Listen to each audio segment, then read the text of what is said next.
Welcome to 360 Tamil. இன்னைக்கு இந்த வீடியோல நம்ம எந்த படத்தோட எக்ஸ்பிளனேஷன் பத்தி பார்க்க போறோம்னா, தெலுங்குல இப்ப ரீசெண்டா வெளியே இருக்க வடல அப்படின்ற படத்தை பத்தி தான் பார்க்க போறோம். இது ஒரு பக்காவான கிரைம் த்ரில்லர் படம்னு சொல்லலாம். முதல்ல இந்த படத்தோட பிளாட்டை பத்தி சொல்றேன். நம்ம ஹீரோவை பொறுத்த வரைக்கும் ஒரு டாக்டரா இருப்பாரு. இவர் ஒரு பொண்ணை காப்பாத்தி அந்த பொண்ணுக்கு ட்ரீட்மெண்ட்லாம் தந்துட்டு இருக்காரு.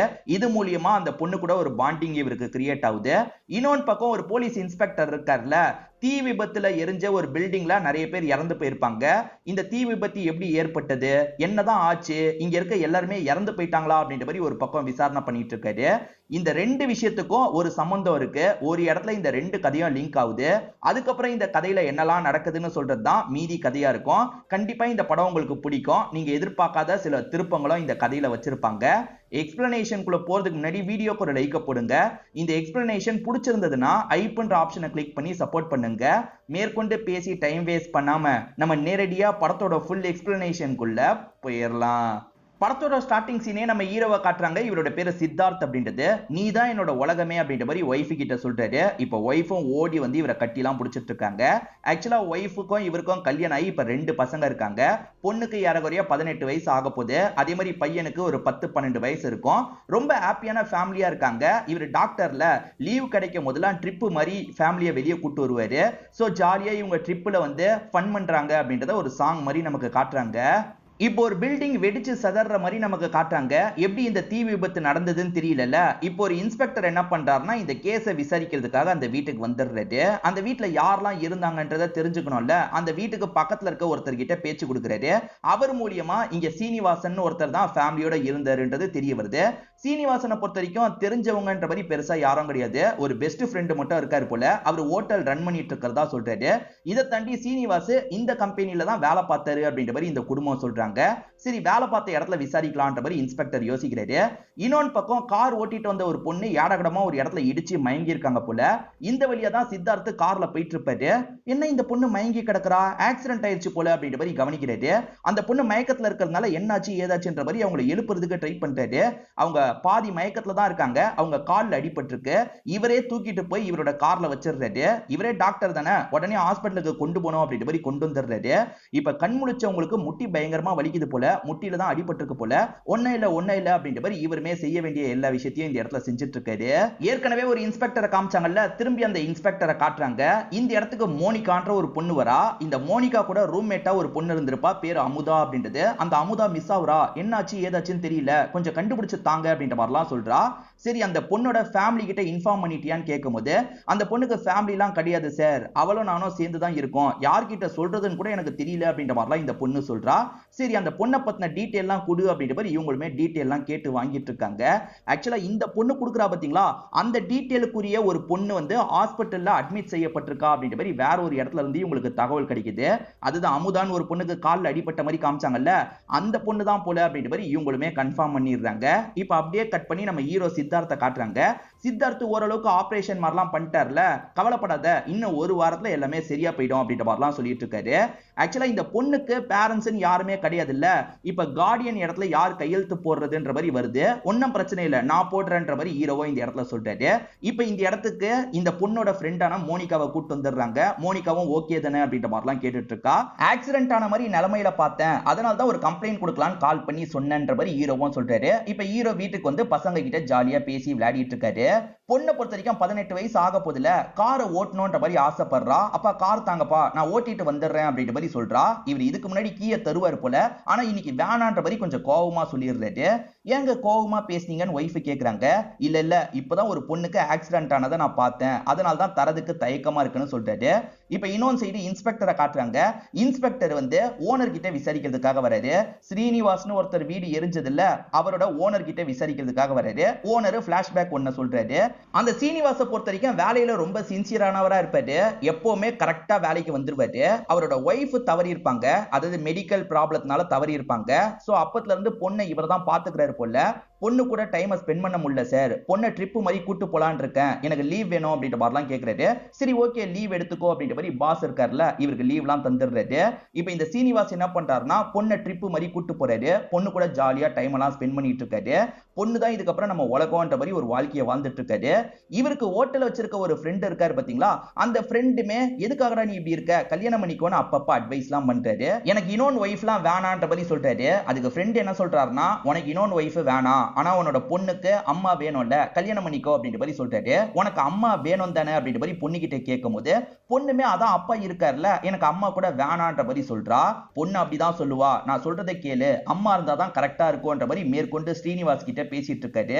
நான் தான் இருக்கேன்ல, நானே என்னோட அப்பாவை பார்த்துப்பேன்ற மாதிரிலாம் இந்த பொண்ணு சொல்லிட்டு இருக்கா. பொண்ணு புரியாம பேசிட்டு இருக்கான்றது இவருக்கு தெரியுதுல்ல, இவருமே சீக்கிரமா ஒரு கல்யாணத்தை பண்ணிக்கோன்னு ஸ்ரீனிவாஸ் கிட்ட சொல்லியிருப்பாரு. ஆக்சுவலா ஃப்ரெண்ட் அட்வைஸை கேட்டு ஸ்ரீனிவாஸ் கல்யாணம் பண்ணியிருக்காரு போல. கல்யாணம் பண்ணி நல்லபடியா தான் இருந்தது சார், அவங்களுக்கு கூட ஒரு பசங்க இருந்தாங்கன்னு நினைக்கிறேன், அதை தாண்டி எனக்கு எதுவும் தெரியாதுன்ற மாதிரி இந்த பாஸ் சொல்றாரு. சரி அந்த ஹோட்டல் வச்சிருக்க ஃப்ரெண்டோட டீடைல் மட்டும் கொடுங்கன்ற மாதிரி இந்த இன்ஸ்பெக்டர் டீடைலை வாங்கிக்கிறாரு. நான் கிளம்புறேன் அப்படின்ற மாதிரி இந்த இடத்தை விட்டு கிளம்ப ஆரம்பிக்கிறாரு. இப்போ நம்ம ஹீரோ சித்தார்த் ரூம்ல உட்காந்துட்டு இருக்கும் போது ஒரு தகவல் தெரிய வருது. இவருமே வேகமா கிளம்ப ஆரம்பிக்கிறாரு. காரணம் அந்த பொண்ணுக்கு சரியாயிட்டு இருக்கும் போது திரும்பி கீழே விழுந்து அடிபட்டுருச்சு போல. இப்ப காலோட வேற ஒரு பகுதியில் அடிபட்டிருக்கு. கவலைப்படாத, ஒண்ணே இல்ல அப்படின்ற மாதிரி இவர் ஆறுதல்லாம் சொல்லிட்டு இருக்காரு. இப்ப அடிப்பட்ட இடத்துல இவர் ட்ரீட்மெண்ட்லாம் தந்துட்டு இருக்காரு. ஃப்ரெண்டுமே இப்ப பாக்குறதுக்காக வந்துடுறாங்க. என்ன ஆச்சுன்னு கேட்கும் போது நான் வெளியே போன சமயம் இவளே ஒரு பொருளை எடுக்கிறதுக்கு ட்ரை பண்ணி கீழே விழுந்திருக்கா போல அப்படின்ற மாதிரி அந்த ஃப்ரெண்டு மோனிகா சொல்றாங்க. சரி ஒண்ணே இல்ல அப்படின்ற மாதிரி இவருமே வந்து வலிக்கு ஏத்த மாதிரி மருந்தெல்லாம் தந்துடுறாரு. இருந்தாலும் இந்த பொண்ணு துடிச்சிட்டு இருக்காங்கல்ல, ஒண்ணே இல்லமா அப்படின்ற மாதிரி கட்டி பிடிச்சலாம் இவர் ஆறுதல் சொல்லிட்டு இருக்காரு. ஓரளவுக்கு இந்த பொண்ணுக்குமே வந்து பரவாயில்லையா இருக்கு. இவர் பயங்கரமா இந்த பொண்ணை டச் பண்ணி தான் பேசுறாரு. இதெல்லாம் மோனிகாக்கு லைட்டா சந்தேகத்தை வர வைக்குது. அந்த மோனிகான்ற ஃப்ரெண்டுக்கு சந்தேகத்தை வர வைக்குது. இப்ப வீட்டுக்கு வந்தவர் ஒய்ஃப் கிட்ட ஜாலியா பேசிட்டு இருக்காரு. இவங்களோட கல்யாண ஆனிவர்சரி வரப்போது போல. இப்ப பசங்கள்ல நாங்க இன்னைக்கு ஒண்ணு பண்ண போறோம் அப்படின்ற மாதிரி பசங்களே செஞ்ச சாப்பாடை இவங்க ரெண்டு பேருக்குமே ஊட்டிலாம் விட்டு சந்தோஷப்பட்டு இருக்காங்க. அந்த அமுதான்ற பொண்ணு ரூம்குள்ளேயே அடைஞ்சிருக்காங்கல்ல, அவங்களுக்கு ஏதாவது வாங்கி தரலான்றதுக்காக சித்தார்த் என்ன பண்றாருன்னா கியூப் மாதிரி செட் பண்ணுவாங்கல்ல, அதை வாங்கி தராரு. அந்த பொண்ணுமே சந்தோஷப்படுறாங்க. இப்ப அந்த பொண்ணு நடக்கிறதுக்கு இவர் ட்ரைனிங் மாதிரிலாம் தந்துட்டு இருக்காரு. இன்னொன்று பக்கம் இன்ஸ்பெக்டர் என்ன பண்றாருன்னா ஸ்ரீனிவாஸ் அப்படின்ற நபரோட ஃப்ரெண்டை பிடிச்சிடுறாரு. அவர் வெளியூர்ல இருக்காரு போல. ஸ்ரீனிவாஸ் ரெண்டாவதா கல்யாணம் பண்ணார்ல, யார கல்யாணம் பண்ணாரு அந்த டீடைல்லாம் வேணும். சரி எப்படி ஃபயர் ஆக்சிடென்ட் நடந்தது உங்களுக்கு ஏதாவது தெரியுமான்னு கேட்கும்போது அதெல்லாம் தெரியலன்ற மாதிரி இவரும் சொல்றாரு. இந்த அமுதாக்கு எக்ஸாம் இருக்கு போல. மோனிகான்ற பொண்ணு கூட சேர்ந்த மாதிரி படிச்சிட்டு இருக்காங்க. இப்படி படிச்சிட்டு இருக்கும் போது இந்த சித்தார்த் இந்த இடத்துக்கு வந்து இப்ப நீ ஓகே தானே அப்படின்ற மாதிரி செல்லமா பேசிட்டு இருக்காரு. கொஞ்சம் அக் பண்ற மாதிரிலாம் பண்ணிட்டு இருக்காரு. ஏற்கனவே மோனிகாக்கு கொஞ்சம் சந்தேகம் வந்ததுல இப்ப சந்தேகம் அதிகமாகுது. ஆக்சுவலா மோனிகா கூட இவங்க தங்குற இடத்துல படிக்கட்டுல நடந்து போனோம் போல.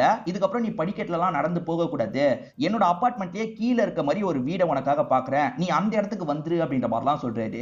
இப்ப வேற ஒரு நாள் இவர் ஹாஸ்பிட்டலுக்கு வரும்போது அந்த பொண்ணு டிஸ்சார்ஜ் ஆகி கிளம்பிட்டா அப்படின்ற மாதிரி அசிஸ்டன்ட் சொல்றாங்க. என்கிட்ட சொல்லாம அவ எப்படி கிளம்புவா, நான் என் வீட்டுக்கிட்ட வர சொன்னேன், அப்ப என்ன அவ முடிவு எடுத்திருக்கான்னு தெரியலையே அப்படின்ற மாதிரி யோசிக்கிறாரு. ஆக்சுவலா அந்த பொண்ணை இவருக்கு ரொம்ப பிடிச்சிருச்சு போல. அந்த பொண்ணு போனதை ஏத்துக்க முடியாம பயங்கரமா இந்த இடத்துல கோவம்லாம் பட்டுட்டு இருக்காரு. இப்ப இவரோட வீட்டுல இருக்கும் போது ஜாகிங் முடிச்சுட்டு இவர் வந்துட்டு இருக்கும் போது அந்த பொண்ணு எதிர வராங்க. இவருமே பார்த்து ஆச்சரியப்படுறாரு. நீ என்ன பண்றன்னு கேக்குறாரு. நீங்க தான் உங்க இடத்துல லிஃப்ட் வசதி எல்லாம் இருக்கு, ஏற்பாடு பண்ணி தரேன்னு சொன்னீங்க, அதை அப்படியே மறந்துட்டீங்க, நான் மறக்காம இந்த இடத்துக்கு வந்துட்டேன் அப்படின்ற மாதிரி சொல்றாங்க. ஓஹோ நீயே இந்த இடத்துல இடம் பார்த்து வந்துட்டியா, நான் உனக்காக இடம் பார்த்து வைக்கலாம் நினைச்சேன் அப்படின்ற மாதிரி சொல்றாரு. இப்ப திரும்பி இந்த பொண்ணை பார்த்ததுல இவர் பயங்கரமா சந்தோஷப்படுறாரு. இந்த பொண்ணுமே பாய் சொல்லிட்டு கிளம்புறாங்க. அப்படி கிளம்புற இந்த அமுதா இருக்காங்கல்ல, இப்ப திரும்பி வில்லத்தனமா ஒரு பார்வை பாக்குறாங்க. அப்பதான் சில விஷயங்களை ரிவீல் பண்றாங்க. இந்த சித்தார்த் தான் அவங்க மேல ஈர்ப்போட இருந்த மாதிரி காமிச்சாங்கல்ல, உண்மையில அந்த பொண்ணு தான் இவர் மேல ரொம்ப ஈர்ப்போட இருந்திருக்கா போல. இவர் அப்பப்ப அக்லாம் பண்ணாரு பாத்தீங்களா, அதெல்லாம் அந்த பொண்ணுக்கு தான் ரொம்ப பிடிச்சிருக்கு போல. அதெல்லாம் யோசிச்சு பார்த்துக்கிட்டே அந்த பொண்ணு இங்க இருந்து கிளம்புறா.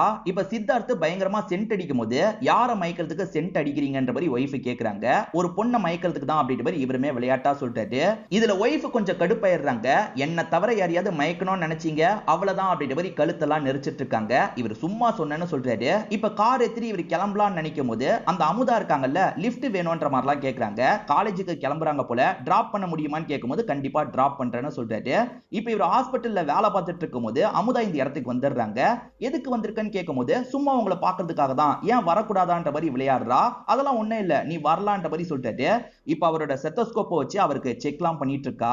இந்த அமுதாவை பொறுத்த வரைக்கும் அவருக்கு நேர் எதிரா இருக்க ஒரு பிளாட்டுக்கு தான் வந்திருக்கா போல. இங்க இருந்து டெலஸ்கோப் மூலியமா தான் அடிக்கடி அவரோட வீட்டை பார்த்துட்டு இருக்கா. அதாவது ஹஸ்பண்ட் ஒய்ஃப் சந்தோஷமா இருக்காங்கல்ல, அதெல்லாம் பார்க்கற இவளுக்கு பயங்கரமா கோவம் வருது. அந்த இடத்துல நான் தான் இருக்கணும், அந்த இடத்துல நான் தான் இருக்கணும், சித்தார்த் எனக்கு மட்டும்தான், சித்தார்த் எனக்கு மட்டும்தான் அப்படின்ற மாதிரிலாம் சொல்றா. இந்த இடத்துல ஒரு சாங் மாதிரி காட்டுறாங்க. அதாவது சித்தார்த் கிட்ட இவ நெருங்கி நெருங்கி போற மாதிரி ஒரு சாங்கா காட்டுறாங்க. நான் ஒரு பேஷண்ட்டை பத்தி சொன்னேன்ல, இவ தான் அந்த பேஷண்ட் அப்படின்ற மாதிரி வீட்டுக்கு கூட்டு வந்து ஒய்ஃபையும் பசங்களையும் அறிமுகப்படுத்தி வைக்கிறாரு. இவங்களுமே சகஜமா எல்லார்கிட்டயும் பேசிட்டு இருக்காங்க. அப்பன்னு பார்த்து இவங்களுக்கு ஏதோ கிஃப்ட் மாதிரி வந்திருக்கு. என்ன கிஃப்ட்ன்ற மாதிரி பையன் வேகமா ஓபன் பண்றான். யாரோ பெயிண்டிங்க வரைஞ்சு அனுப்பியிருக்காங்கன்னு தெரியுது. இந்த கிஃப்ட பண்ணதே இந்த பொண்ணா தான் இருப்பா போல. ஆனா இவ பேரெல்லாம் போட்டிருக்க மாட்டா. யார் கிஃப்ட் பண்ணாங்கன்னு தெரியல. ஆனா நல்லா இருக்குன்ற மாதிரி பேசிட்டு இருக்காங்க. என் பேஷண்ட்ல யாராவது கிஃப்ட் பண்ணிருப்பாங்க அப்படின்ற மாதிரி சித்தார்த்தும் சொல்றாரு. இத மாட்டி வச்சுக்கலாம் அப்படின்ற மாதிரி மாட்டி வச்சுக்கிறாங்க. இந்த பையன் எனக்கு டேப் வேணும்னு கேட்பான். ஆனா அப்பா வாங்கி தர மாட்டேன்னு சொல்லியிருப்பாரு. இதெல்லாம் கவனிச்சிட்டு இருக்க இவங்க என்ன பண்றாங்கன்னா, உனக்கு பிடிச்ச ஒரு பொருளை நான் வச்சிருக்கேன்ற மாதிரி சொல்றாங்க. என்னன்ற மாதிரி இந்த பையன் கேட்கும் போது இவங்களுமே டேப தராங்க. என் அம்மாக்கு தெரிஞ்சா கோவப்படுவாங்க அப்படின்ற மாதிரி இந்த பையன் சொல்றான். அதான் நானும் சொல்றேன், உன் அம்மாக்கு தெரியாம நீ விளையாடிக்கோ அப்படின்ற மாதிரி சொல்றாங்க. சரி ஓகே அப்படின்ற மாதிரி இந்த பையனுமே வாங்கிட்டு போறான். இந்த பையனோட அக்கா ஒரு பையனை லவ் பண்றாங்க போல. அந்த பையன் கிட்ட பேசிட்டு இருக்காங்க. அப்ப இந்த இடத்துக்கு வந்து அமுதா இருக்காங்கல்ல, இத கவனிச்சிடுறாங்க. அந்த பொண்ணுமே பயந்து ஒண்ணு இல்லன்னு சொல்றா. லவ் தானே, இந்த வயசுல வரதெல்லாம் சாதாரணம் தான் அப்படின்ற மாதிரி சொல்றாங்க. அப்போ உங்களுக்கும் லவ் இருக்கான்னு கேட்கும்போது இவங்களும் ஆமான்ற மாதிரிலாம் சொல்லிட்டு இருக்காங்க. இப்போ இந்த பொண்ணு லவ் பண்றது தெரிஞ்சிருச்சுல, இந்த பொண்ணுகிட்டயே பேசி அந்த பையன் யாருன்றதெல்லாம் கொஞ்சம் கொஞ்சமா இவங்களுமே தெரிஞ்சுக்கலாம் ஆரம்பிக்கிறாங்க. சித்தார்த்தை பொறுத்த வரைக்கும் ஒரு வயசான அப்பா இருப்பாரு. அவரால் எந்திரிக்கலாம் முடியாது. இப்ப வேலைக்கார லேடி தான் அவருக்கு ஊட்டி விட்டுட்டு இருக்காங்க. நான் ஊட்டி விடுறேன், நீ உள்ள போய் வேலையை பாருன்ற மாதிரி இவங்க வாங்கி ஊட்டி விட ஆரம்பிக்கிறாங்க. அப்படி ஊட்டி விட்டுட்டு இருக்கும் போது உன் பையனை என் கண்ட்ரோல்ல கொண்டு போறதுக்காக தான் நான் இந்த இடத்துக்கு வந்திருக்கேன்ற மாதிரி அந்த தாத்தாக்கு கேட்கிற மாதிரி சொல்றாங்க. அவரால் புரிஞ்சுக்க முடியும், பேசதான் முடியாது. என்ன இந்த பொண்ணு இப்படி எல்லாம் சொல்றா அப்படின்ற மாதிரி இந்த தாத்தா பயங்கரமா ஷாக் ஆகுறாரு. முதல்ல குடும்பத்துல இருந்து பிரிப்பேன், அதுக்கப்புறம் என் கூட சேர்த்துப்பேன் அப்படின்ற மாதிரிலாம் வில்லத்தனமா பேசிட்டு இருக்காங்க. இப்ப எல்லாரும் சாப்பிட்டுட்டு இருக்கும் போது இந்த பிரியா என்ன பண்றாங்கன்னா, அப்பாக்கு சாப்பாடு தா அப்படின்ற மாதிரி வேலைக்காரி கிட்ட சொல்றாங்க. இல்ல நான் தரேன் அப்படின்ற மாதிரி இந்த பொண்ணு அமுதா இருக்கா பாத்தீங்களா, சாப்பாடை தரதுக்காக பக்கத்துல வந்துடுறா. இப்பதான் என்னோட ஆட்டத்தை ஆரம்பிக்க போறேன்ற மாதிரி அந்த தாத்தா கிட்ட சொல்லிட்டு இருக்கா. தாத்தாவும் என்ன பண்ண போறாளோ அப்படின்ற மாதிரி யோசிச்சுட்டு இருக்காரு. அப்பதான் காலிங் பெல் அடிக்குது. இந்த பையன் தான் என்ன ஏதுன்னு பாக்குறதுக்காக போறான். ஆக்சுவலா டெலிவரி தான் வந்திருக்கு, பூங்கொத்து மாதிரி வந்திருக்கு. அந்த பூங்கொத்து யார்கிட்ட இருந்து வந்திருக்குன்னு தெரியல. ஆனா நீ தான் என்னோட உலகம் அப்படின்ற மாதிரி அதுல போட்டிருக்கு. யார் அனுப்பியிருப்பா, பேஷண்ட்ல யாரோ தான் அனுப்பியிருக்காங்க போல அப்படின்ற மாதிரி இத சித்தார்த்து பெருசா எடுத்துக்க மாட்டாரு. ஆனா அனுப்பி வச்சது இந்த அமுதாவா தான் இருப்பாங்க. இதை தாண்டி அன்னோன் நம்பர்ல இருந்து நீ தான் என்னோட உலகம், நீ தான் என்னோட உலகம்ன்ற மாதிரி நிறைய மெசேஜ் வருது. அந்த மெசேஜ் ஒய்ஃபே பாத்துறாங்க. என்னங்க இது அப்படின்ற மாதிரி கேக்குறாங்க. என் பேஷண்ட்ல யாராவது அனுப்புறாங்க போல, எனக்கு யாருன்னு தெரியல அப்படின்ற மாதிரி சொல்றாரு. உங்களை விட யாரோ சார பயங்கரமா லவ் பண்றாங்க போலியே மேடம் அப்படின்ற மாதிரி அமுதாவும் ஒய்ஃபை பார்த்து கேட்கிறா. ஒய்ஃப் கொஞ்சம் பொசசிவ் ஆகுறாங்க. ஆக்சுவலா இந்த மெசேஜ் எல்லாம் அனுப்புறதே அமுதாவா தான் இருப்பா. அடிக்கடி இவருக்கு மெசேஜ் எல்லாம் அனுப்புறா. ஆனா இவர் பதிலே சொல்ல மாட்டாரு. என்ன இவர் பதிலே சொல்ல மாட்டாரு அப்படின்ற மாதிரி கடுப்பாயிட்டு இருக்கா. இப்ப நைட் ஒய்ஃபுக்கு பக்கத்துல அவர் படுத்து தூங்கிட்டு இருக்கும் போது திரும்ப திரும்ப மெசேஜ் பண்றா. ஒரு ஸ்டேஜ்ல போனை சைலண்ட்ல போட்டுறாரு. பார்த்தா அவ வந்து பூங்கொத்தை அனுப்பி வைக்கிறா. 2-3 பூங்கொத்து அடுத்தடுத்து வருது. இதுல ஒய்ஃப் பயங்கர கடுப்பாயிடுறாங்க. யார் அவன்ற மாதிரி கேக்குறாங்க. எனக்கு என்ன தெரியும், எனக்கெல்லாம் தெரியாதுன்னு சொல்றாரு. போய் சொல்லாதீங்க, இந்த அளவுக்கு பூங்கொத்து அனுப்புறான்னா நீங்க கொஞ்சம் நெருக்கமா பழகி இருக்கீங்க போலன்ற மாதிரி சொல்றாங்க. பைத்திய மாதிரி பேசாத, அப்பெல்லாம் எதுவுமே இல்லன்ற மாதிரி சொல்றாரு. மோனிகான்ற ஒரு பொண்ணு ஏற்கனவே கம்ப்ளைண்ட் கொடுத்தா பாத்தீங்களா, அந்த பொண்ணு கிட்ட இவங்களுமே வந்து உன் ஃப்ரெண்ட் இப்ப தேறி வந்துட்டாளா, எல்லாமே நல்லபடியா தானே போகுது அப்படின்ற மாதிரிலாம் கேக்குறாங்க. சார் அவ எங்க சார் இப்ப என்கிட்ட பேசுறா, என்கிட்ட எல்லாம் பேசவே மாட்றா. ஆக்சுவலா ஒரு டாக்டர் ஹெல்ப் பண்ணார்ல, இப்ப அந்த டாக்டர் இருக்க அபார்ட்மெண்ட்டுக்கு போயிட்டா. அந்த டாக்டர் கிட்ட ரொம்ப க்ளோஸா பழகிட்டு இருக்கா சார் அப்படின்ற மாதிரி சொல்லிட்டு இருக்காங்க. ஏற்கனவே ஃபேமிலியா இருக்க ஒருத்தர் கூட நெருங்கி பழகிட்டு இருக்காளா, இது வேற எது கூடயோ சிமிலரா இருக்கே அப்படின்ற மாதிரி இவருமே யோசிக்க ஆரம்பிக்கிறாரு. ஆக்சுவலா ஒரு இடம் வெடிஞ்ச கேஸை இவர் விசாரிச்சிட்டு இருக்காரு பாத்தீங்களா, அதுல ஒரு பொண்ணு சம்பந்தப்படுறாங்க. அந்த பொண்ணு யாரு என்னன்ற மாதிரி இவர் போட்டோவை எடுக்கும் போது அது இந்த பொண்ணு கூட மேட்ச் ஆகுது. அதாவது அமுதா கூட மேட்ச் ஆகுது. அப்ப அமுதாவால தான் அந்த இடத்துல ஃபயர் ஆக்சிடென்ட் நடந்ததா அப்படின்ற மாதிரி யோசிக்கிறாரு. அதாவது ஸ்ரீனிவாஸ் ரெண்டாவதா திருமணம் பண்ணலாம் நினைச்சார்ல, ஒருவேளை அது அமுதாவா இருக்குமான்ற மாதிரிலாம் யோசிக்கிறாரு. ஏற்கனவே ஒரு குடும்பத்தை அழிச்சிட்டு தான் அமுதா இந்த இடத்துக்கு வந்திருக்கா போல. இப்ப குடும்பத்தை சேர்ந்த எல்லாருமே வெளியே கிளம்பிட்டு இருக்காங்க. தாத்தாவை கொஞ்சம் பாத்துக்கோ அப்படின்ற மாதிரி இவகிட்டயும் வேலைக்காரிகிட்டயும் சொல்லிட்டு கிளம்புறாங்க. இவங்க வெளியே போறது சுத்தமா இவளுக்கு பிடிக்க மாட்டேங்குது. இன்னொன்னு பக்கம் இன்ஸ்பெக்டர் இருக்காருல, அந்த ஹோட்டல் வச்சிருக்க ஃப்ரெண்டு நம்ம கிட்ட எல்லாத்தையும் சொல்ல சில விஷயங்களை மறைச்சிருக்காரு அப்படின்றத புரிஞ்சுக்கிறாரு. நீங்க அன்னைக்கு என்கிட்ட எல்லாத்தையும் சொல்ல நிறைய விஷயங்களை மறைச்சிருக்கீங்க, ஒழுங்கா மறைச்ச விஷயத்த சொல்லுங்கன்ற மாதிரிலாம் கேக்குறாரு. ஆக்சுவலா அந்த கேஸ் சில வருஷத்துக்கு முன்னாடி நடந்திருக்கும் போல இப்ப பிரசன்ட்ல வந்து கேக்குறாரு. இப்ப வேலைக்காரங்களோட பையனுக்கு அடிபட்டுருச்சு அப்படின்ற மாதிரி தகவல் கிடைக்குது. இவங்களுமே பதறி போயிடுறாங்க. இப்ப வேகமா வெளியே இருக்க இந்த அமுதா கிட்ட இந்த மாதிரி தகவல் கிடைச்சது, நான் உடனே வீட்டுக்கு போகணும் அப்படின்ற மாதிரிலாம் கேக்குறாங்க. ஆக்சுவலா கால் பண்ணதே இந்த அமுதாவா தான் இருக்கும். அப்படியா சொல்றீங்க, உடனே வீட்டுக்கு கிளம்புங்க, நான் தாத்தாவை பாத்துக்கிறேன்ற மாதிரி அனுப்பி வச்சிடுறாங்க. இப்ப தாத்தாக்காக ரெடி பண்ணி கொண்டு வராங்க. என்ன தனியா விட்டுட்டு அந்த ஃபேமிலி கூட அவர் எப்படி ட்ரிப் போலாம், அவரை திரும்பி வர வைக்கிறதுக்காக ஒரு பிளான போட்டிருக்கன்ற மாதிரி இந்த தாத்தாவை மிரட்டுற மாதிரி பேசிட்டு இருக்காங்க. இன்னொன்னு பக்கம் இன்ஸ்பெக்டர் இருக்கார்ல, இவர்கிட்ட பேசி சில விஷயங்களை தெரிஞ்சுக்கிறாரு. இந்த பொண்ணா பாருங்கன்னு அமுதா போட்டோவை காட்டும் போது ஆமான்ற மாதிரி சொல்றாரு. என்ன ரெண்டு பேர் பேசிக்கிட்டாங்க அப்படின்றத தெளிவா நமக்கு காட்டல. இந்த பெரியவருக்கு இப்ப வேகமா ஊட்டிலாம் விட்டுட்டு இருக்கா. உடம்பு வந்து கொஞ்சம் பாதிக்கப்படக்கூடிய சில விஷயங்களை தான் ஊட்டி விட்டுட்டு இருக்கா போல. இவருமே வந்து ஒரு மாதிரி துடிச்சிட்டு இருக்காரு. இப்ப இவருக்கு உடம்பு முடியாம போயிருதுல, உடனே இந்த அமுதா என்ன பண்றானா, திடீர்னு தாத்தாக்கு உடம்பு முடியாம போயிருச்சு, நீங்க திரும்பி வர முடியுமான்ற மாதிரி கேக்குறா. அப்பாவோட ஹெல்த் தான் முக்கியம்ன்றதுனால இவங்களுமே ட்ரிப்பை கேன்சல் பண்ணிடுறாங்க. வேகமா வண்டியை திருப்பிட்டு வீட்டுக்கு வந்துடுறாங்க. இந்த தாத்தாக்கு கொஞ்சம் உடம்பு முடியாம இருக்கு. பண்ணதே இவதான், ஆனா எதுவுமே தெரியாத மாதிரி நடிச்சிட்டு இருக்கா. இது விஷயமா சித்தார்த் வந்து பால்கனி கிட்ட வந்து போன் பேசிட்டு இருக்காரு. இவர் வீட்ல இல்லன்னு நினைச்சு பொண்ணு இருக்காங்கல்ல, பாய் ஃப்ரெண்டு கூட சுத்த போயிருப்பாங்க போல. இப்ப பாய் ஃப்ரெண்டு கூட வந்து இறங்குறாங்க. இந்த விஷயத்தெல்லாம் அப்பா பாத்துறாரு. அப்பா பார்க்கணுன்றதுக்காக தான் இந்த விஷயத்த அமுதா பண்ணிருப்பாங்க. இப்ப பார்த்த அப்பா செம்ம கடுப்புல இருக்காரு. இதே சமயம் வீட்ல நிறைய பொக்கே இருக்கிறத இந்த ஒய்ஃப் பாக்குறாங்க. என்ன இவ்வளவு பொக்கே இருக்குன்னு கேட்கும்போது, யாரு தந்தாங்கன்னு தெரியல, நிறைய பொக்கே வந்தது அப்படின்ற மாதிரி இந்த அமுதா நடிச்சிட்டு இருக்கா. இவதான் கொண்டு வந்து வச்சிருப்பா, இங்க நடிச்சிட்டு இருக்கா. இதனால பிரியா பயங்கரமா கோவப்படுறாங்க. இப்ப அப்பா வந்து பொண்ணு மேல கோவப்பட்டு இருக்காருல, பொண்ணு மேல வந்தோனியே யார லவ் பண்ணிட்டு இருக்க, எதுக்காக இந்த வயசுலயே லவ் பண்ணிட்டு இருக்கன்னு கண்டிச்சிட்டு இருக்காரு. அப்ப இந்த ஒய்ஃப் வந்து திட்ட ஆரம்பிக்கிறாங்க. நீங்க பொண்ணை திட்டுறது இருக்கட்டும், இந்த வயசுல நீங்க யார் கூட பழகிட்டு இருக்கீங்க, யார் உங்களுக்கு இதெல்லாம் அனுப்பி வச்சிட்டு இருக்கிறது, சொல்லுங்க சொல்லுங்கன்ற மாதிரி கோவப்பட்டு இருக்காங்க. நீ என்ன உளறிட்டு இருக்க, சத்தியமா எனக்கு யார் கூடயும் பழக்கம் கிடையாது, நீ இருக்கும் போது நான் வேற ஒருத்தைய தேடி எப்படி போவன்ற மாதிரிலாம் சொல்றாரு. ஆனா ஒய்ஃப் ஏத்துக்காம இங்க பிரச்சனை ஆயிட்டு இருக்கு. அப்பன்னு பார்த்து தாத்தாவை பாக்குறதுக்கு டாக்டர் வந்திருக்காரு. சரி, அவர் முன்னாடி சண்டை போட வேணான்ற மாதிரி சண்டை போடுறத நிறுத்திக்கிறாங்க. தாத்தாவும் இது எல்லாத்தையும் கவனிச்சிட்டு இருக்காருல, என்னடா நம்ம குடும்பம் இப்படி உடைஞ்சிட்டு இருக்கு, இதுக்கெல்லாம் காரணம் இந்த பொண்ணு தானே அப்படின்ற மாதிரிலாம் யோசிக்கிறாரு. இப்ப டாக்டரும் கண்டிஷனை செக் பண்ணி பாக்குறாரு. ஒன்னும் இல்ல, தாத்தா சீக்கிரமா தேடி வந்துருவாருன்ற மாதிரி சொல்றாரு. இதை கேட்கிற இந்த பொண்ணு அமுதா கடுப்பாவரா. ஏன்னா ரொம்ப நாள் முடியாத மாதிரி மாத்தணும்ன்ற மாதிரி நினைச்சிருப்பா. ஆனா தாத்தா தப்புஸ்டாரு அப்படின்ற மாதிரி கடுப்பாயிட்டு இருக்கா. இப்ப ஹஸ்பண்டுக்கும் ஒய்ஃபுக்கும் மனஸ்தாபம் வந்துருச்சு பாத்தீங்களா. ஹஸ்பண்ட் கொஞ்சம் கோச்சுக்கிட்ட மாதிரி தனியா போய் உக்காந்துடுறாரு. அவர் தனியா உக்காந்துட்டு இருக்கிறது இந்த அமுதாக்கு தெரியுது. ஆறுதல் சொல்ற மாதிரி வேணும்ட்டே அந்த இடத்துக்கு வந்துடுறா.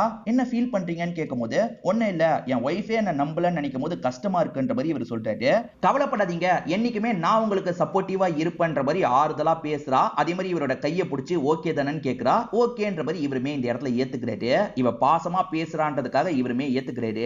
ஒய்ஃப் ஹஸ்பண்ட் மேல செம்ம கடுப்புல உட்கார்ந்துட்டு இருக்காங்கல்ல, இப்ப ஹஸ்பண்ட் சமாதானப்படுத்துறதுக்காக இந்த இடத்துக்கு வராரு. நீ நினைக்கிற மாதிரிலாம் எதுவுமே கிடையாது அப்படின்ற மாதிரி ஒய்ஃபுக்கு புரிய வைக்கிறதுக்கு ட்ரை பண்ணிட்டாரு. சாரிங்க, நான் தேவையில்லாம கோவப்பட்டுட்டேன், உங்க மேல தப்பு இருக்காதுன்னு இப்பயும் நான் நம்புறேன் அப்படின்ற மாதிரி கட்டி பிடிக்கிறாங்க. ஆக மொத்தத்துல இவங்க ரெண்டு பேருமே சேர்ந்துடுறாங்க. இவங்க கல்யாண நாளா இருக்கும், அதை செலிப்ரேட் பண்றதுக்கான ஏற்பாடுலாம் நடந்துட்டு இருக்கு. இப்ப திரும்பி ஒத்துமையா ரெண்டு பேருமே செலிப்ரேஷன் ஒர்க் எல்லாம் பார்த்துட்டு இருக்காங்கல்ல. இத பாக்குற இந்த அமுதாக்கு செம்ம கடுப்பா இருக்கு. வேற எப்படியாவது இவங்க ரெண்டு பேரை பிரிக்கணும்ன்ற மாதிரி யோசிக்கிறா. செலிப்ரேஷனை தடுக்கிறதுக்காக தான் இவ்வளவு பண்ண, எல்லாமே கெட்டு போயிருச்சு, நீ செத்தாதான் இந்த செலிப்ரேஷன் நிக்கும்னு நினைக்கிறேன், அப்ப நீ சாவணும் அப்படின்ற மாதிரி இந்த பெரியவர்கிட்ட பேசிட்டு இருக்கா. இந்த பெரியவருக்கு பயம் தாங்கல, என்ன விற்று விற்றுன்ற மாதிரி பார்வையிலேயே கேட்டுட்டு இருக்காரு. ஆனா இவன் என்ன பண்றானா, பெரியவரோட கழுத்தை போட்டு நெரிச்சிட்டு இருக்கா. பெரியவர் இப்ப வலியால துடிச்சிட்டு இருக்காருல, அப்பன்னு பார்த்து அந்த சின்ன பையன் இந்த இடத்துக்கு வந்துடுறான். இவ பண்ணிட்டு இருக்கிறத அந்த சின்ன பையன் பார்த்துடுறான். இப்ப பயத்துல வேகமா இங்க இருந்து ஓட ஆரம்பிக்கிறான். டே நில்டா நில்டா அப்படின்ற மாதிரி இவங்களுமே வேகமா துரத்திட்டு போயிட்டு இருக்காங்க. ஆனா அந்த பையன் இருக்கான் பாத்தீங்களா, தப்பிச்சு அங்க இருந்து ஓடிடுறான். துரத்திட்டு வந்துட்டு இருக்கும் போது நடுவுல திடீர்னு இன்ஸ்பெக்டர் வந்துடுறாரு. இன்ஸ்பெக்டரை பார்த்தோன்னே இவங்க என்ன ரியாக்ஷன் கொடுக்கறதுன்னு தெரியாம முடிச்சிட்டு இருக்காங்க.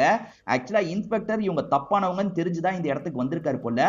உங்ககிட்ட பேசணுமா, இப்போ உன்னோட கால்லாம் எப்படி இருக்குன்ற மாதிரி கேட்கிறாரு. அதெல்லாம் நல்லா இருக்கு சார் அப்படின்ற மாதிரி இவங்க சமாளிக்கிறாங்க. சரிமா, உன் பிளாட்டை பார்க்கலாமான்னு கேட்கும் போது இவங்களுக்கு மறுக்க முடியல. சரி பார்க்கலாம்ன்ற மாதிரி சொல்றாங்க. இவங்க செட் பண்ணி வச்சிருக்கிறதெல்லாம் பார்க்கும்போது எதிர் வீட்டை தான் இவங்க நோட்டமிட்டு இருக்காங்கன்றது இந்த இன்ஸ்பெக்டருக்கு தெரிஞ்சிருது. அந்த தீ விபத்துக்கு நீ தான் காரணம்ன்றது எனக்கு தெரியும், உன்னை அரெஸ்ட் பண்ணும் அப்படின்ற மாதிரிலாம் பேசிட்டு இருக்காரு. அப்ப சட்டுன்னு இவங்க என்ன பண்றாங்கன்னா மண்டையிலேயே ஒரு போடு போடுறாங்க. காயப்பட்ட மாதிரி இவர் பொத்துன்னு கீழே விழுந்துடுறாரு. இப்போதைக்கு இவரை கபோர்ட்ல லாக் பண்ணிட்டு போலான்ற மாதிரி இந்த பொண்ணுமே கபோர்ட்ல லாக் பண்ணி வச்சுட்டு கிளம்புறா. அந்த சின்ன பையன் பார்த்துட்டான்ல, இனி நேரத்துக்கு சொல்லியிருப்பானே அப்படின்ற மாதிரி இவளுக்கு பயம் எல்லாம் வந்துட்டு இருக்கு. சின்ன பையனுமே அமுதா நல்லவ கிடையாது, தாத்தாவை சாவடிக்கிறதுக்கு ட்ரை பண்ணா அப்படின்ற மாதிரி எல்லா விஷயத்தையும் சொல்லிட்டு இருக்கான். இதை கேட்கிற இந்த அக்கா கறி பதறிடுறா. பேரண்ட்ஸ் கிட்ட சொல்லலாம்னு நினைக்கிறா. ஆனா அதுக்குள்ள அக்காக்கு அமுதா கால் பண்றா. நீ உன்னோட பாய் ஃப்ரெண்ட் கூட நெருக்கமா இருந்தல்ல, அதெல்லாம் நான் போட்டோ எடுத்து வச்சிருக்கேன். அந்த போட்டோவெல்லாம் உன்னோட அப்பா கிட்ட காமிச்சா என்ன ஆகும் யோசிச்சு பாரு. அதனால இந்த விஷயத்தை நீ சொல்லக்கூடாது, அமைதியா இருக்கணும்ன்ற மாதிரி மிரட்ட ஆரம்பிக்கிறா. இந்த பொண்ணுக்கு என்ன பண்றதுன்னு தெரியல. டே தம்பி, இப்ப சொல்ல முடியாதுடா, நான் ஒரு பிரச்சனையில மாட்டிட்டு இருக்கேன்ற மாதிரி தம்பி கிட்ட சொல்லிட்டு இருக்காங்க. இது எதுவுமே அப்பா அம்மாக்கு தெரியாது. அவங்களுமே எல்லார் தர பொக்கேவியும் வாங்கிட்டு இருக்காங்க. இப்ப தாத்தா இந்த இடத்துக்கு வந்துடுறாருல, நீ சொல்லுமா அப்படின்ற மாதிரிலாம் சொல்றாரு. இல்ல தாத்தா, நான் ஒரு பிரச்சனையில மாட்டிட்டு இருக்கேன், அவ என்னோட போட்டோவெல்லாம் லீக் பண்ணிடுவேன்னு மிரட்டுறா அப்படின்ற மாதிரி இவங்களுமே பண்ண முடியாதுன்றத தாத்தாக்கு புரிய வச்சிடுறாங்க. இப்ப இவங்களால எதுவுமே பண்ண முடியாதுன்றது அமுதாக்கு தெரிஞ்சது இல்ல. அமுதா இவங்களை நக்கல் பண்ற மாதிரி அந்த இடத்துக்கு வந்துடுறா. இப்ப ஆளுங்க கிட்ட பேசிட்டு இருக்கும் போது சித்தார்த்துக்கு போன் கால் வருது. முக்கியமான கால் போல இங்க இருந்து கொஞ்சம் தள்ளி போய் பேச ஆரம்பிக்கிறாரு. ஆனா ஒய்ஃபை பொறுத்த வரைக்கும் ஹஸ்பண்ட் மேல இன்னும் சந்தேகம் முழுசா போல. ஹஸ்பண்ட் தள்ளி போனோனே ஒருவேளை அந்த பொண்ணு கிட்ட தான் பேசுறதுக்காக போயிருக்காரா அப்படின்ற மாதிரி யோசிக்கிறாங்க. இந்த யோசனையில இவங்க இருக்காங்கன்றத அமுதா தெரிஞ்சுக்கிறாள். இப்ப அமுதா என்ன பண்றானா பிரியாக்கு நேரடியா கால் பண்ணிடுறா. அன்னோன் நம்பர்ல இருந்து கால் வருது அப்படின்ற மாதிரி இவங்களுமே பேச ஆரம்பிக்கிறாங்க. உன் புருஷன் எங்க போயிருக்கான்னு தானே யோசிக்கிற, என்கிட்ட பேசுறதுக்காக தான் வந்திருக்கான், என்கிட்ட தான் பேசிட்டு இருக்கான் அப்படின்ற மாதிரிலாம் கிண்டல் பண்ணிட்டு இருக்காங்க. நீ யாரு, எதுக்காக எங்க லைஃபுக்குள்ள வரன்ற மாதிரி இவங்களுமே கோவப்பட்டு இருக்காங்க. உன் புருஷனை உன்கிட்ட இருந்து பிரிக்கிறதுக்காக தான் வந்திருக்கேன், உன்னால எதுவுமே பண்ண முடியாதுன்ற மாதிரி நக்கல்லாம் பண்ணிட்டு இருக்காங்க. அப்பன்னு பார்த்து ஹஸ்பண்டுக்கு தெரிஞ்ச ஒரு போலீஸ் வராது. ஒரு நம்பரை ட்ராக் பண்றதுக்கு ஹெல்ப் பண்ண முடியுமான்னு கேட்கும்போது நம்பரை கொடுங்க மேடம், ட்ராக் பண்ணி சொல்றேன்ற மாதிரி சொல்றாரு. இப்ப இவங்க கிட்ட இருந்து நம்பர் எல்லாம் வாங்கிட்டு கிளம்புறாரு. கேக்லாம் வெட்டுவாங்கல்ல, இப்ப ஹஸ்பண்ட் வந்து கேக்க வெட்டலான்ற மாதிரி சொல்றாரு. ஆனா இவங்க தான் இப்ப ஹஸ்பண்ட் மேல கோவத்துல இருக்காங்கல்ல, இப்ப கூட அவகிட்ட பேசிட்டு தானே வரீங்க, எனக்கு தெரிஞ்சிருச்சு அப்படின்ற மாதிரி சொல்றாங்க. நீ என்ன பேசிட்டு இருக்க, அப்படிலாம் எதுவுமே இல்லன்ற மாதிரி இவர் சமாதானம் சொல்றாரு. ஆனா இவங்க கேட்க மாட்டாங்க. இல்ல நீங்க என்ன சீட் பண்றீங்கன்ற மாதிரி சண்டை போடுறாங்க. சண்டையில ஹஸ்பண்ட புடிச்சு தள்ளி விடுறாங்கல்ல, கோவத்துல இவருமே புடிச்சு தள்ளி விடுறாரு. இவங்க கீழே விழுந்துடுறாங்க. இப்ப இந்த அமுதா இருக்கல்ல, ஹெல்ப் பண்ற மாதிரி பக்கத்துல வந்துடுறா. ஒண்ணு இல்லன்ற மாதிரி ஆறுதல் சொல்றா. ஆனா உள்ளுக்குள்ள பயங்கரமா சந்தோஷம் எல்லாம் பட்டுட்டு இருக்கா. ஒய்ஃப் நம்மள சந்தேகப்பட்டுட்டாலே அப்படின்ற மாதிரி சித்தார்த்து கொஞ்சம் தள்ளி போய் உட்காந்துடுறாரு. இப்ப இவங்க வீட்டுக்கு வந்துடுறாங்க. இவங்கள பொறுத்த வரைக்கும் பசங்களை நினைச்சுதான் ரொம்ப கவலைப்படுறாங்க. இந்த பிரச்சனை எல்லாம் முடியிற வரைக்கும் என் பசங்க உன் வீட்லயே இருக்கட்டும், நீ பாத்துப்பலன்னு கேட்கும் போது அதெல்லாம் நான் பாத்துப்பன்ற மாதிரி இந்த அமுதாவும் சொல்றா. பிரச்சனை வந்தாலும் பரவாயில்ல, அம்மா கிட்ட சொல்லலான்னு இந்த அக்கா சொல்லிட்டு இருக்கும் போது சட்டுன்னு இந்த இடத்துக்கு அமுதா வந்துடுறா. உன் அம்மா கிட்ட சொல்லணும் நினைச்ச அவ்வளவுதான் அப்படின்ற மாதிரி மிரட்டுற மாதிரி பேசிட்டு இருக்கா. அப்பன்னு பார்த்து நர்ஸ் ஒருத்தங்க வராங்க. பசங்களை பாத்துக்கிறதுக்காக வந்திருக்கேன்னு சொல்றாங்க. பசங்களை நான் பாத்துக்கிறேன், நீங்க போய் சாரை கவனிச்சுக்கோங்க அப்படின்ற மாதிரி வேணும்ட்டே அந்த சார் கிட்ட பேசுறதுக்காக அனுப்பி வச்சிடுறாங்க. இந்த நர்ஸுமே அவருக்கு டீ எல்லாம் கொண்டு வந்து தந்துட்டு இருக்காங்க. இப்பதான் இந்த ஒய்ஃபுக்கு வந்து போலீஸ் கிட்ட இருந்து கால் வருது. மேடம் நம்பரை நான் ட்ராக் பண்ணிட்டேன் மேடம், ஏறக்குறைய அதே அபார்ட்மெண்ட்டை தான் காட்டுது, உங்களுக்கு பக்கத்துல இருந்து தான் யாரோ இந்த விஷயத்த பண்ணிட்டு இருக்காங்க போல மேடம் அப்படின்ற மாதிரி சொல்றாரு. இப்ப அந்த ஒய்ஃபு கிட்ட இருந்து இவளுக்கு கால் வருது. பசங்க எப்படி இருக்காங்க அப்படின்ற மாதிரி ஒய்ஃப் கேக்குறாங்க. இவளுமே நல்லா தான் இருக்காங்கன்ற மாதிரிலாம் சொல்லிட்டு இருக்கா. ஆக்சுவலா அந்த நம்பரை நான் ட்ரேஸ் பண்ணலாம்னு நினைச்சேன், அந்த நம்பர் இந்த பகுதியை தான் காட்டுது, சீக்கிரமே எக்ஸாக்ட் லொகேஷன் அந்த போலீஸ் சொல்லிடுவாருன்ற மாதிரி ஒய்ஃப் சொல்றாங்க. இதை கேட்கிற அமுதாக்கு தூக்கி வரி போட்டுது. எது நம்பரை ட்ரேஸ் பண்ணிட்டு இருக்காங்களான்ற மாதிரி ஷாக் ஆயிட்டு இருக்கா. இப்ப ஹஸ்பண்ட கோர்த்து விடணும்ன்றதுக்காக ஹஸ்பண்ட் அந்த நர்ஸ் கிட்ட நெருக்கமா பேசிட்டு இருக்காரு அப்படின்ற மாதிரி கோர்த்து விடுறா. இதெல்லாம் ஒய்ஃப் பார்த்து பயங்கர கடுப்பாயிட்டு இருக்காங்க. இன்ஸ்பெக்டரை கபோர்ட்ல லாக் பண்ணி வச்சால, அவர் கபோர்ட்ல இருந்து தப்பிச்சிடுறாரு போல. இப்ப இவர் தள்ளாடி நடந்து வந்துட்டு இருக்கிறத ஹீரோவும் நர்ஸும் பாக்குறாங்க. ஹாஸ்பிட்டலுக்கு கொண்டு போனோம் அப்படின்ற மாதிரி கார்ல ஏத்தி வேகமா இங்க இருந்து கொண்டு போறாங்க. இது எல்லாத்தையும் மாடியில இருந்து இவ கவனிச்சிடுறா. ஐயோ இவர் எப்ப தப்பிச்சாரு, இவரை எப்படியாவது தடுக்கணுமே அப்படின்ற மாதிரி இவ வேகமா இங்க இருந்து கிளம்ப ஆரம்பிக்கிறா. இதான் கேப்ன்ற மாதிரி பசங்க இருக்காங்கல்ல, அம்மா கிட்ட உண்மையை சொல்லிடுறாங்க. என்ன சொல்றீங்க அப்படின்ற மாதிரி அம்மா ஷாக் ஆகுறாங்க. ஆமாமா அவதான் இதுக்கு பின்னாடி இருக்கா, தாத்தாவை ரொம்ப கஷ்டப்பத்தி இருக்கா அப்படின்ற மாதிரி எல்லாத்தையும் புரிய வச்சிடுறாங்க. ஐயோ ஹஸ்பண்ட போய் சந்தேகப்பட்டுட்டுமேன்ற மாதிரி இவங்களுமே யோசிக்கிறாங்க. இப்ப இன்னொன்னு பக்கம் இந்த போலீஸ் கார்ல படுத்துக்கிட்டே வந்துட்டு இருக்காருல, இப்பதான் சில விஷயங்களை ரிவீல் பண்றாரு. சீனிவாச செகண்டா கல்யாணம் பண்ணதே இந்த அமுதான்ற மாதிரி நம்மள நம்ப வச்சிருப்பாங்க. ஆனா அதுதான் கிடையாது. சீனிவாச ரெண்டாவதா கல்யாணம் பண்ண லேடியோட பேரு மகாலட்சுமி அப்படின்றது. மகாலட்சுமிக்கு ஏற்கனவே பசங்களாம் இருப்பாங்க. அந்த பசங்களோட அவங்கள கூட்டு வராரு. இதெல்லாம் பாக்குற இந்த பொண்ணுக்கு கோவம் வருது. எப்பவுமே சீனிவாசி இந்த பொண்ணு அமுதா கூடயே தான் இருந்திருப்பாரு. இப்ப மகாலட்சுமி கூடயும் அந்த ரெண்டு பசங்க கூடயும் இருக்காரு. இந்த பொண்ணை ஓரமாலாம் ஒதுக்கி வைக்கல. இந்த பொண்ணுக்குமே டைம் ஒதுக்குறாரு. ஆனா இந்த பொண்ணை பொறுத்த வரைக்கும் அப்பா நம்ம கூட மட்டும் தான் இருக்கணும், நம்மள மட்டும் தான் பாத்துக்கணும் அப்படின்ற மாதிரிலாம் யோசிக்கிறா. சுத்தமா அந்த மகாலட்சுமி கிட்டயும் அவங்களோட பசங்க கிட்டயும் பேச மாட்றா. பாப்பா எதுக்காகமா இந்த மாதிரி பண்ற, அவங்களும் உன்னோட அம்மா மாதிரி தான், அவங்க உன்னோட தம்பி தங்கச்சி மாதிரி தான் அப்படின்ற மாதிரி இவர் சொல்றாரு. ஆனா இந்த பொண்ணு ஏத்துக்க மாட்றா. இதெல்லாம் அப்பப்ப வீட்டுக்கு வர இந்த ஃப்ரெண்டுமே நோட் பண்ணிருப்பாரு. சோ ஃப்ரெண்ட் இருக்கார்ல, இந்த விஷயத்தை தான் இன்ஸ்பெக்டர் கிட்ட சொல்லியிருப்பாரு. சோ அந்த தீ விபத்தை ஏற்படுத்தினதே இந்த பொண்ணு தான் அப்படின்றது தெரிய வருது. இன்ஸ்பெக்டரை பிடிக்கணும்னு அமுதா கார்ல வந்துட்டு இருக்கா. ஆனா இந்த ஒய்ஃப் குறுக்க வந்து காரை நிறுத்திடுறாங்க. இவங்க கார்ல வந்து குறுக்க நிறுத்திடுறாங்க. இப்ப ரெண்டு பேருக்கும் சண்டை மாதிரி ஏற்படுது. மேடம் எதுக்காக என்ன அடிக்கிறீங்கன்னு அமுதா இப்பயும் நடிக்க தான் பாக்குறா. நடிக்காதரி, நீ தான் எல்லா விஷயத்தையும் பண்ணன்றது எனக்கு தெரிஞ்சிருச்சு அப்படின்ற மாதிரி இவங்க சொல்றாங்க. ஓஹோ தெரிஞ்சிருச்சா அப்படின்ற மாதிரி இவ பதிலுக்கு போட்டு அடிச்சிட்டு இருக்கா. இப்ப ஒய்ஃப் பயங்கரமா அடி வாங்கிட்டு இருக்காங்க. அப்பன்னு பார்த்து திரும்ப இந்த இடத்துக்கு ஹீரோ வந்துடுறாரு. இந்த பொண்ணு சண்டை போட்டுட்டு இருக்கும் போது பிடிச்சி இந்த பொண்ணை தள்ளி விடுறாரு. அப்பா நீங்களே என்ன தள்ளி விட்டுட்டீங்களா அப்படின்ற மாதிரி இவ கேக்குறா. ஆக்சுவலா இவளை பொறுத்த வரைக்கும் இந்த வயசான நபர் மேல சபலப்பட்டு தான் பின்னாடியே சுத்துறான்ற மாதிரி நம்மளுக்கு காமிச்சிருப்பாங்க. ஆனா இப்பதான் தெரிய வருது அப்பா மாதிரி தான் பார்த்திருப்பா. அதாவது இவளோட அப்பா மேல இவ ரொம்ப அஃபெக்ஷனேட்டா இருந்தா பாத்தீங்களா, அதே மாதிரி இவர் மேலயும் ஒரு அஃபெக்ஷன் வந்திருக்கும். ஏன் அந்த அஃபெக்ஷன் வந்திருக்கும்னா, ஆக்சுவலா இவ அடிபட்டு கிடக்கும் போது இவர் ரொம்ப அக்கறையா பாத்துக்கிட்டாரு பாத்தீங்களா, அப்பாவை ஞாபகப்படுத்தி இருக்கும். திரும்பி நம்ம அப்பா கிடைச்சிட்டாரு அப்படின்ற மாதிரி இந்த பொண்ணு யோசிச்சிருப்பா. அதனால தான் கொஞ்சம் கொஞ்சமா இவரை சுத்தி சுத்தி வந்திருப்பா. எப்படியாவது இந்த ஒய்ஃப் கிட்ட இருந்து பிரிச்சு நம்ம கூடயே வச்சுக்கணும்னு நினைச்சிருப்பா. அதுக்காக தான் இந்த விஷயத்தெல்லாம் பண்ணன்ற மாதிரி சொல்லிட்டு இருக்கா. அந்த மகாலட்சுமி மாதிரி இவ குறுக்க இருக்கா, இவ இருக்க கூடாது அப்படின்ற மாதிரி இவர் முன்னாடியே ஒய்ஃப் அடிக்கிறதுக்காக போயிட்டு இருக்காங்க. அவசரப்படாத அவசரப்படாத அப்படின்ற மாதிரி இவரும் தடுத்து இந்த பொண்ணை கண்ட்ரோல் பண்ணிட்டு இருக்காரு. இந்த பொண்ணு அழுதுகிட்டே இவளுக்கு என்ன நடந்தது அப்படின்றத சொல்ல ஆரம்பிக்கிறா. ஆக்சுவலா அவங்கள சுத்தமா பிடிக்காது இல்ல, அதனால அவங்க இருக்கும் போது வீட்டை எரிச்சு விட்டுட்டு இந்த பொண்ணு வெளியே தான் இருப்பா. அப்பா ஃபயர் ஆக்சிடென்ட் நடந்துருச்சு போலன்னு உள்ள காப்பாத்துறதுக்கு போவாரு. இந்த பொண்ணு வேணா வேணான்னு சொல்றா. ஆனா ஸ்ரீனிவாஸ் அந்த பசங்களை காப்பாத்துறதுக்கு உள்ள போய் இறந்து போயிருப்பாரு. இந்த தீ விபத்தை பண்ணதே இந்த பொண்ணு தான்ன்றது அந்த ஃப்ரெண்டுக்கு தெரியும். ஆனா இந்த பொண்ணுக்குன்னு ஒரு லைஃப் இருக்கு, காப்பாத்தணும்ன்றதுக்காக ஃப்ரெண்ட் இந்த பொண்ணை பத்தி கொண்டே வந்திருக்க மாட்டாரு. இந்த பொண்ணுக்கு அப்பாவோட பாசம் தான் தேவைன்றதை இவர் புரிஞ்சுக்கிறாருல. நான் ஒரு அப்பா மாதிரி உனக்கு இருப்பேன், சொல்றதை கேளு அப்படின்ற மாதிரிலாம் சமாதானம் பத்துறாரு. இவங்களுமே கோவத்தை குறைச்சுக்கிறாங்க. அநியாயத்துக்கு நம்மளால் தான் அந்த அப்பா இறந்து போனாரு, இதுக்கப்புறம் நம்மளாம் வாழவே கூடாதுன்ற மாதிரி தப்பிச்சு ஓட பாக்குறா. நில்லு நில்லுன்ற மாதிரி தடுக்கிறாரு. அதை மீறியும் இந்த பொண்ணு வேகமா ஓடி ஒரு வண்டியில போய் இடிச்சுக்கிறா. அப்படி இடிச்சவ அந்த இடத்துலயே இறந்து போயிடுறா. அநியாயத்துக்கு இப்படி இறந்து போயிட்டாலே அப்படின்ற மாதிரி இவருமே ஃபீல் பண்றாரு. ஏன்னா இவரை பொறுத்த வரைக்கும் ஸ்டார்டிங்ல இருந்தே பொண்ணு மாதிரி பார்த்திருப்பாரு. ஏன்னா இந்த வயசுல இவருக்கு ஒரு பொண்ணு இருக்கா இல்ல, பொண்ணு மாதிரி தான் பார்த்திருப்பாரு. இப்படி அநியாயத்துக்கு இறந்து போயிட்டான்ற மாதிரி வீட்டுல இருக்க எல்லாருமே கவலைப்படுறாங்க. இதோடயே இந்த படத்தோட கதையை முடிக்கிறாங்க. கண்டிப்பா இந்த படத்தோட கதையும் என்னோட எக்ஸ்பிளனேஷனும் உங்களுக்கு பிடிச்சிருக்கும்னு நம்புறேன்.